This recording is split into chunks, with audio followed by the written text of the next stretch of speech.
Hello and welcome along to episode 50, season 5 of Champ.ie, brought to you in association with our partners at Gorham Park Racecourse, Syndicates.Racing, KCLR Radio and Boyle Sports, our betting partner. It's been a great week at Punchestown. 4 of the 5 days have gone by and, the fourth to go today as we record. But what a great week it's been. Casino Minto, Barry, 14-1 winner. Great selection for you on day 3. And of course, as well as that, Inniskerry running a cracker. But it's going to be another cracking day, day 5. But hats off, great selections.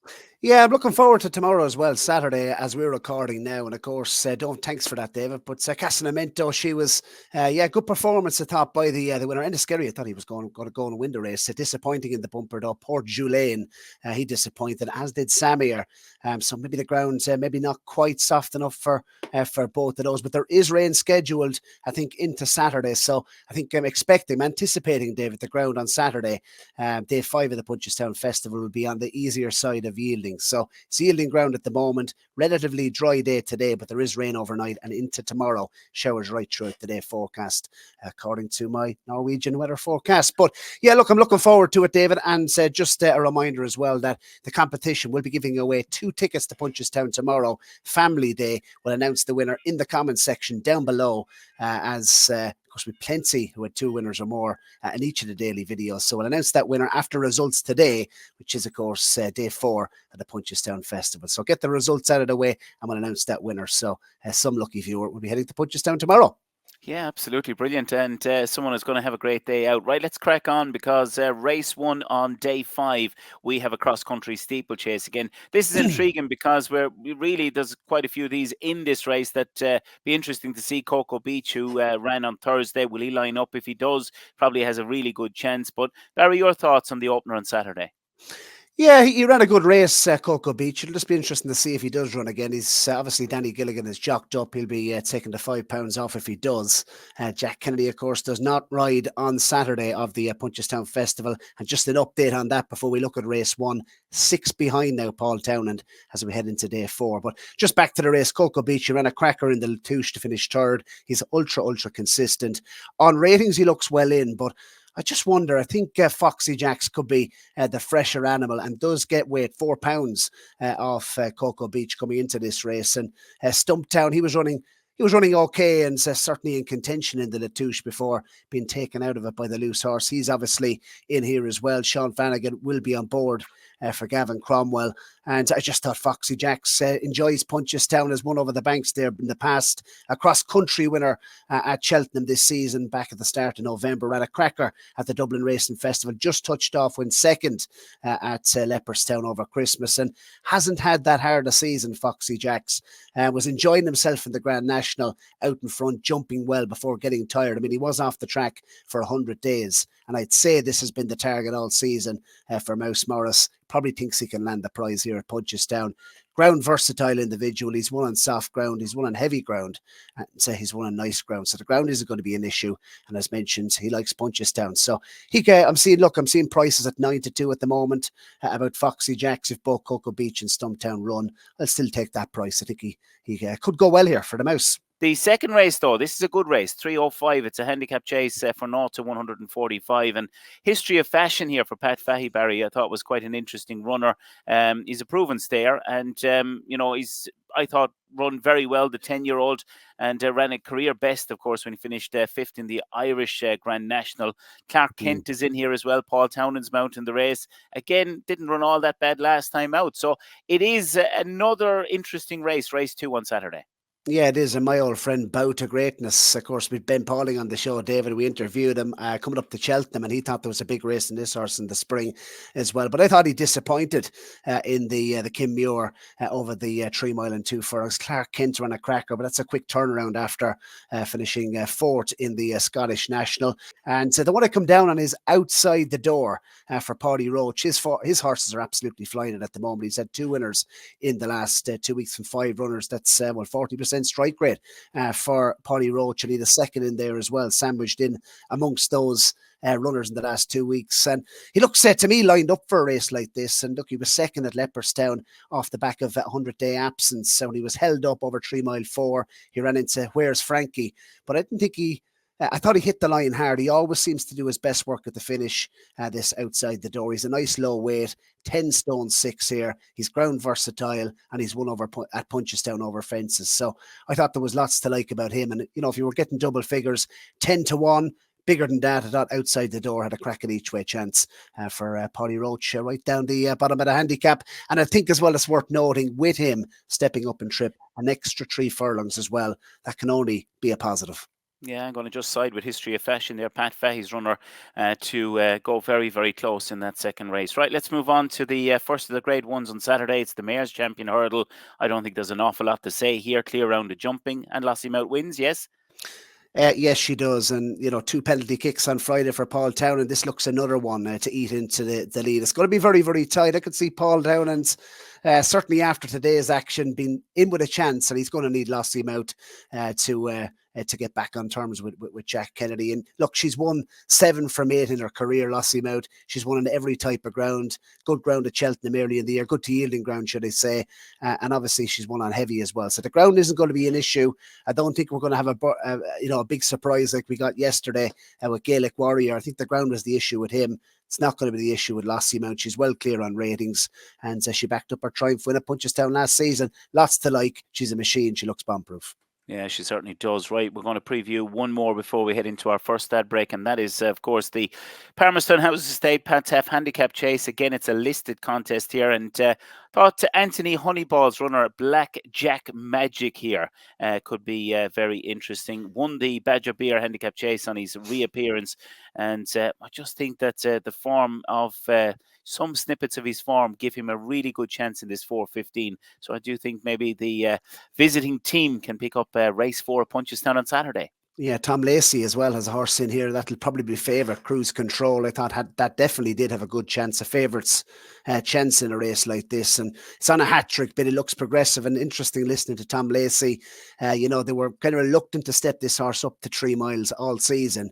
They did so at Newcastle beyond 3 miles, but, he didn't have a hard race on that occasion. He was up there in the van, should I say, with the van, David, running well, jumping well at Aintree, and I thought won snugly at the finish. That has a favourite's chance, and I think that'll continue to progress for Tom Lacey, who's already had a winner this week, of course, on the opening day. But the one I like in here is Digby. 10-1, bigger than that each way. I thought had an each way chance for Dermot McLaughlin. Interesting, Michael O'Sullivan on board. It was second to Classical Dream earlier on in the season at Thurles, and I thought ran a good race on that occasion. Obviously, Classical Dream, I thought that was going to shape up into a leading staying chaser this season before injuring itself once again.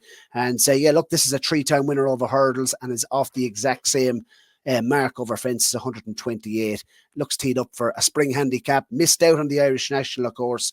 Comes here a fresh horse and looks well treated with just 10 stone 4. Michael O'Sullivan in the placings yesterday with Ennis Skerry. I think this Digby will give him a good spin round for Dermot McLaughlin.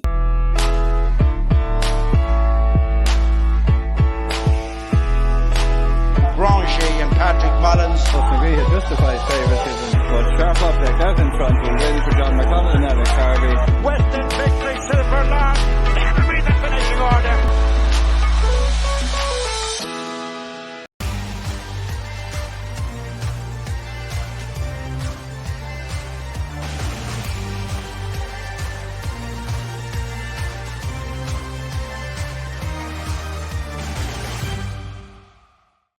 Yes, welcome back. 4 more races to preview for day 5 of Punchestown, and we're moving on to the Grade 1 Ballymore Champion 4-year-old hurdle. My nap selection of Saturday's card runs here in card G, so has been beaten by 2 very high-class types when finishing second in both the Triumph Hurdle and when pulling too hard in the Aintree Grade 1 last month. And I just thought Barry should take all the beating in around the 15-8 mark for this Grade 1. Your thoughts on it? Yeah, well, the last time we double napped one, it was Spillane Tower at Fairyhouse, and that went and won. So we're going to do it again here, David. I think Car G is definitely the standout in this race. And favourites have a good record in the race as well. 7 of the last 10 winners of the race went off favoured. She's ultra consistent. Hasn't been out of the money in 4 starts for WillieMullins this season, including, of course, picking up that Grade 1 at the Dublin Racing Festival. And I think the key thing with this juvenile is she's held her form right throughout the season. And if you actually look at Aintree, you mentioned she pulled hard. Paul Town, and he wasn't overly hard on her You know, when Sergino picked her up, you know, when he went clear of her, you know, she certainly ran well to the line, but he wasn't overly hard on her. And I just think she settles better. I don't think she'll be beaten here. And I think if she doesn't settle, she'll still be in the mix, because that's what she does. You could mark up her performance at Cheltenham as well, where she was second to Magsborough. She came well clear. The softer side of yielding ground, I'd say, will be absolutely ideal. And I think she could be a class apart. 15-8, I could see her going off a lot shorter than that. Yeah, I could see her being very well backed. And yeah, as you said, last time we doubled up on a Naps Balance Tower, that delivered. So let's hope we're spot on the mark again on day 5 at Punchestown. Right, what do we like, Barry, in the handicap hurdle? The listed contest in at 525. Yeah, look, I think Olympic Man and Waterford's Whispers, it looks definitely between the two of them for favouritism. Olympic Man doesn't jump the best, and I didn't think he saw his race well. Obviously, he was over 3 miles. I don't think he got home at Fairyhouse last time. Look, I think he certainly could be up to a lot better than, you know, Handicap Company. I think in time this Olympic Man will be a nice horse, but Waterford Whispers is just the one I'm going to side with. One of 5 runners in the race for JP McManus. WillieMullins has won 5 of the last 10 renewals. Obviously, this one trained by Henry. Willie has plenty of chances in the race, but I thought done well, similar to Car Geese. I thought done well to finish second and to run so well in the Martin Pipe after, you know, racing very, very free the whole way around. It's the first time I think Waterford Whispers actually done that. And if you look, I suppose Mark Walsh has elected to ride, you know, just £2 higher than what he raced off in Cheltenham off 135. And I really like the Martin Pipe form. I think it's the best form coming into the race. If you look, obviously, Quay the Bourbon, we did mention earlier on in the week, went on to win it there. You know, Answer to KF ran a fine race, finishing second at Punchestown, holding his form as well at Punchestown earlier on in the week. And Better Days Ahead was third in the Grade 1 behind Dancing City, only beaten 3 lengths. So on that form, I think Waterford Whispers is definitely the one to beat. The rain will be welcomed as well. And by 5:25 and one of the later races on Saturday afternoon, the ground will be at its softest then. And to me, he looks very unexposed on just his third start. Yeah, and Company. Yeah, absolutely. And another one maybe of interest in there might be Lucky Zebo. That was a very nice winner of a handicap hurdle last time out for Henry de Bromhead's Yard. And Rachel Blackmore on board could be just the one for maybe an each way play. I think it'll be good enough to get into the placings at least in that 5:25. Right, on we go then. On to the 6 o'clock. It's the Lawlers of Naas Pro-Am flat race. And it is WillieMullins again, who has got quite a few aces in this one. Chart Topper runs in the colours of Mrs. Jackie Mullins here. Patrick on board this one, having a first start here. And a few in here as well that have had maybe the one run that might be of interest. What's your thoughts on it? I like one here, David, each way. And it's Colonel Nelson. For Mags Mullins, won the race with Martello Tower back in 2013. That went off favoured and won the race. I think this is a nice horse. I could see money coming for it. Pulled well clear of the third one, second in a point-to-point behind Melbourne Shamrock. We'll see that run today for Emmett Mullins. But I think, you know, the rain will certainly be a plus for this horse. And I could see him going well. You know, if you're getting 10-1, I'd say it could be well backed. And each way, Colonel Nelson for me, Mags Mullins in tomorrow's bumper. And Barry, it's been it's been very enjoyable with you this week, bringing all of the videos for Punchestown. And of course, people might think that Champ.ie is now going away and you are sending me off to Barbados in my holidays, which is not true. Unfortunately, flights have not worked out and all of the rest, but we might consider continuing Champ.ie into the flat season. And we would like to hear from our viewers out there to see if there would be an appetite for that, to see if we can, you know, find them some winners for the big flat racing through the course of the season. And you're going to maybe add a little bit to that before we finish off today's video. Yeah, well, I think the derbies, obviously, the Royal Ascot meeting always takes, you know, plenty of attention as well, and obviously Galway as well. We might do a little bit of York, but let us know down below what you'd like us to do for the flat season. We've episode 50 of the season, but we might get ourselves up past 60 by the time the National Hunt season kicks off next year. So let us know what you'd like to see from us over the summer. We might not go away totally this summer, David.